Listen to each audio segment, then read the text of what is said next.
Welcome to the e-learning module on WHO classification of non-epithelial tumors of ovary. In this section, I will be telling about pure stromal tumors. The objectives are to enlist the stromal tumors of ovary, to describe various features of pure stromal tumors of ovary. So what are stromal cells? Stromal cells have got three type of cell, which are theca cells, fibroblasts, and Leydig cells. So pure stromal tumors, according to WHO, includes fibroma, thecoma, luteinized thecoma with sclerosing peritonitis, fibrosarcoma, sclerosing stromal tumors, signet ring stromal tumor, microcystic stromal tumor, Leydig cell tumor, and steroid cell tumor. In these, the malignant tumors are fibrosarcoma, and proportion of steroid cell tumors are also malignant. Coming to fibroma, these tumors are benign neoplasm composed of proliferation of pure population of fibroblasts, which produces collagen. Whenever there is increased cellularity, they are called as cellular fibroma. So these fibromas constitute 4% of all ovarian neoplasm. The common age of presentation is 48 years. They are unilateral tumors, but in case if it is associated with Gorlin syndrome, which is nothing but bilateral fibroma with nevoid basal cell carcinoma syndrome. 1% of these cases can have Meeks syndrome, which is nothing but fibroma, ascites, and pleural effusion. Grossly, they are unilateral small size tumors which can show lobulation. Microscopically, they can show mild to moderate cellularity having bland spindle cells surrounded by abundant collagen. On immunohistochemistry, they are inhibin and calretinin positive, CD56, WT1 also positive, but CD99 negative. So this is the gross picture of fibroma, which is a well circumscribed tumor with the variable lobulated architecture. On histology, you can see swirling of spindle cells, benign spindle cells, and in between you can see collagen. Coming to fibrosarcoma, which are malignant fibroblastic tumor, they are rare tumors seen in postmenopausal age group. They are unilateral tumor. Macroscopically, they are large with hemorrhage and necrosis. Microscopically, they have got similar microscopic feature as that of fibrosarcoma of soft tissue, having herringbone pattern with atypical spindle cells. Prognosis is poor as it is an aggressive malignant tumor. Coming to thecoma, these are tumors which have cells resembling theca cells. They constitute less than 1% of the ovarian tumors, and most of these tumors are unilateral, and mean age of presentation is 59 years. They can present with hormonal manifestation, predominantly estrogenic symptoms. On gross, they are well circumscribed tumor having lobulated architecture, and they are yellowish in color.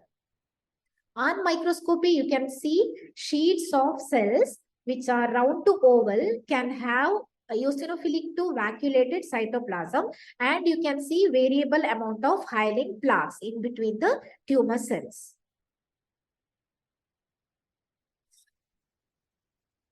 On immunohistochemistry, they are inhibin and calretinin positive. Other markers which are positive are WT1, CD56, or SF1, FOXL2. All these are tumors in tumor markers in general for sex cord stromal tumors.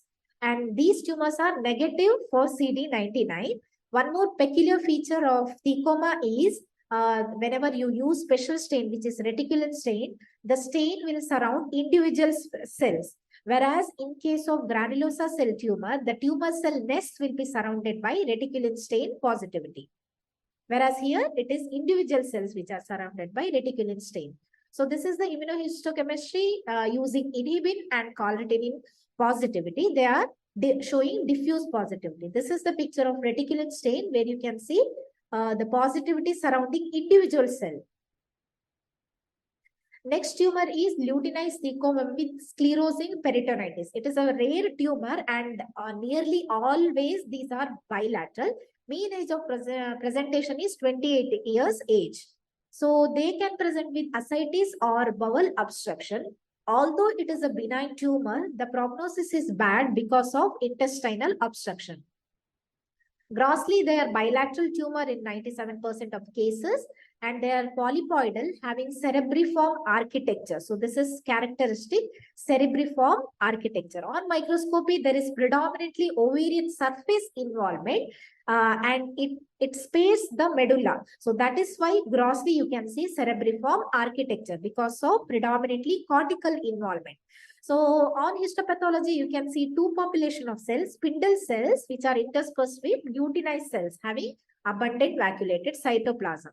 It can show hypercellularity at focal areas.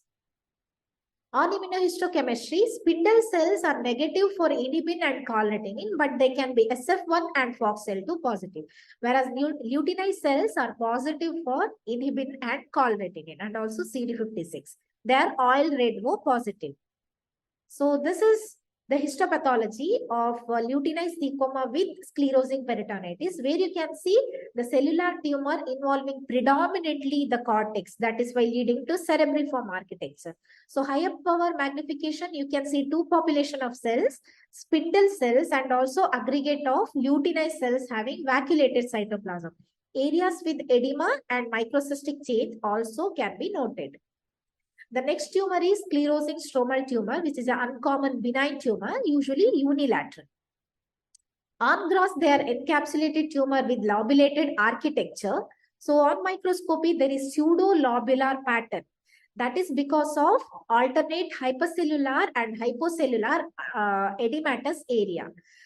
They can show peculiar hemangiopericytomatous like vascular network, and tumor cells can be spindle, round to oval.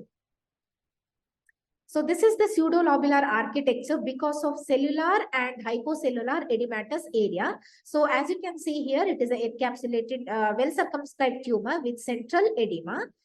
This is the picture where you can see hemangiopericytomatous vascular network, and you can see spindle cells and round to oval cells. On immunohistochemistry, they are carnitine positive and also vimentin positive. S100 negative tumors. Next tumor is the microcystic stromal tumor. The grossly, they are unilateral tumor with various variable size cystic change. Microscopically, you can see three components: microcyst, solid cellular area, and fibrous stroma. So microcystic area can predominate with the lobular architecture, having cellular masses of cells, and also you can see hyalinized fibrous stroma. The cells can have intracytoplasmic vacuoles. So as you can see here, there are lobules of tumor cells. Among the tumor cells, you can see microcystic spaces, and also they are surrounded by abundant fibrous stroma. So the cells can have intracytoplasmic vacuoles. These are the microcystic spaces. On immunohistochemistry, although inhibin and carnitine is positive in most of sex-cord stromal tumors, microcystic stromal tumors are negative for inhibin and carnitine, but beta-catenin and cyclin D1 positivity will be seen. Prognosis is good. So this is the picture where you can see microcystic stromal tumor having globules of cells with microcystic spaces having clear cytoplasm. So this is beta-catenin, which is shows cytoplasmic and nuclear positivity, whereas this is cyclin D1, which is nuclear marker showing positivity. Next tumor is signet ring stromal tumor. So this is a benign tumor seen in 34 to 41 year age group. Microscopically, they are unilateral tumor with variable cyst. Microscopically, you can see spindle cells merged with vacuolated cells having signet ring cell morphology.